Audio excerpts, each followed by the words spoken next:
Tatlong halamang gamot na maganda para sa diabetes. Mataas ba ang blood sugar mo? O gusto mong mas maintindihan kung paano suportahan ang healthy glucose metabolism? May ilang halamang gamot na matagal nang ginagamit sa traditional wellness practices at patuloy na pinag-aaralan para sa kanilang potensyal na papel sa glucose metabolism at pangkalahatang kalusugan. Pag-usapan natin ang tatlo sa mga ito. Kapag narinig ng maraming tao ang mataas na blood sugar, madalas ang unang naiisip ay gamot lang. Pero ang totoo, para sa maraming tao, ang pagpapanatili ng healthy blood sugar ay karaniwang bahagi ng mas malawak na lifestyle approach. Kasama rito ang tamang pagkain, regular na paggalaw ng katawan, sapat na tulog, stress management, regular monitoring, at pagsunod sa payo ng healthcare professional. Bukod dito, may ilang mga halamang gamot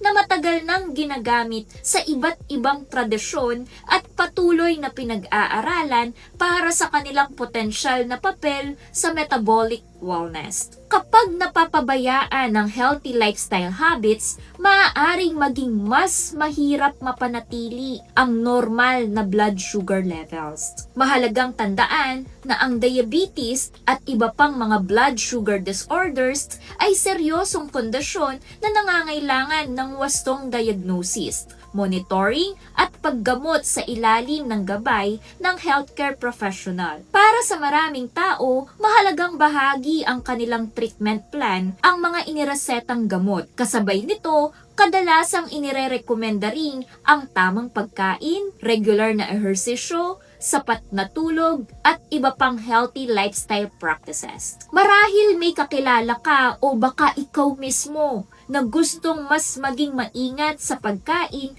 at lifestyle para masuportahan ang kanilang metabolic health. Baka napapansin mong madalas kang naghahanap ng matatamis na pagkain o gusto mong magkaroon ng mas maayos na daily wellness routine. Kung ganoon, maaaring makatulong ang pag-aaral tungkol sa iba't ibang pagkain, halamang gamot at healthy habits na maaaring maging bahagi ng mas balancing lifestyle.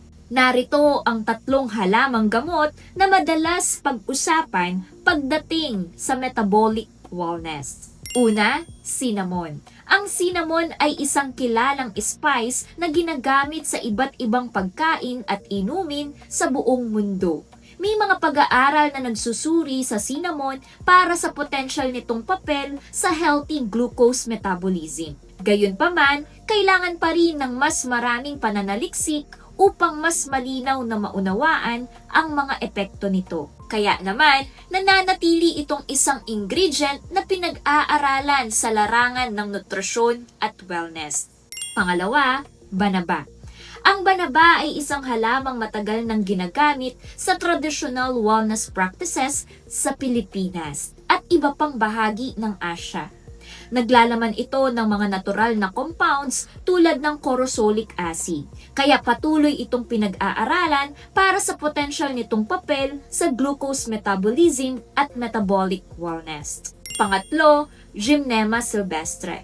Ang Gymnema sylvestre ay isang halamang matagal nang ginagamit sa traditional herbal practices. Isa sa mga dahilan kung bakit ito naging kilala ay dahil pinag-aaralan ito kaugnay ng sweet taste perception at glucose metabolism. Dahil dito, patuloy itong pinag-aaralan ng mga researcher bilang bahagi ng mas malawak na usapan tungkol sa nutrisyon at wellness.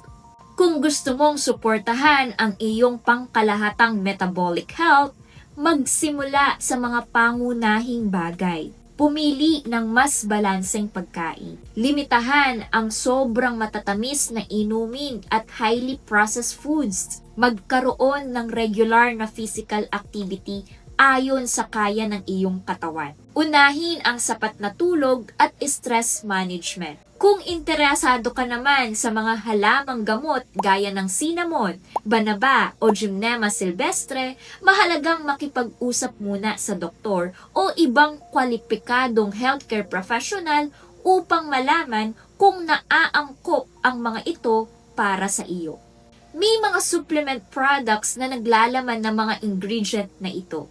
Halimbawa, ang Nirvana Glucostrol ay may Gymnema sylvestre, cinnamon, banaba at iba pang mga sangkap. Basahin ang label ng produkto at kumonsulta sa healthcare professional bago gumamit ng anumang supplement. Mahalagang tandaan na ang mga halamang gamot na nabanggit ay hindi gamot at hindi kapalit ng medikal na paggamot.